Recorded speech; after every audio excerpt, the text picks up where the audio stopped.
আমার হাতে একটা গাছ দেখছেন, একটা কৃষকের ফসল, কৃষকের স্বপ্ন। আজ এই স্বপ্নগুলো আস্তে আস্তে দেখছেন নিস্তার হয়ে যাচ্ছে। কারণ কি জানেন? পানির অভাবে। বৃষ্টি নাই, চারদিকে হাহাকার, খরা। এই মাটিগুলো দেখেন ফেটে হয়েছে কি।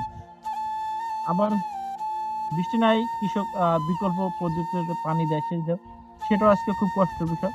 দেশে তেলের খুব সংকট, তেল পাওয়া যাচ্ছে না। কৃষকের জন্য তেল যা বাজেট আসে সেটা আসলে খুবই সামান্য। একটা কৃষকের ধরেন ১ বিঘা জমি ভিজেতে মিনিমাম ৩ থেকে ৪ লিটার তেল পায়। একটা কৃষকের যদি ৫ বিঘা জমি থাকে মিনিমাম ১৫ লিটার তেল লাগে। কৃষক পায় কত? ৫ লিটার। আর সেই ৫ লিটার তেল যখন কৃষক আনতে যায়, তার সারাটা দিন চলে যায়। একটা কৃষকের একটা দিন যাওয়া মানে কি একটা লেবারে বেতন শেষ। তো একটা কৃষক যখন ৫ লিটার তেল আনতে যাবে এই গ্রামে থেকে শহরে পাম্পে, তাও পায় না। তো আসলে কৃষকের কষ্ট এবং কৃষকের দুঃখ কেউ বুঝে না। তো আজকের যে পরিস্থিতি দেখেন, এই স্বপ্নগুলো কৃষকের ধীরে ধীরে আজকে নিঃশেষ হয়ে যাচ্ছে। তো আমরা আসলে যারা আছি, আমরা দেশে আহ বড় পর্যায়ে আছে, যারা আসলে দেশকে চালায়, তাদেরকে বলবো কৃষকের দিকে আপনি একটু সুনজর দেন। কৃষকের মনের কষ্ট এবং দুঃখ একটু বোঝার চেষ্টা করেন।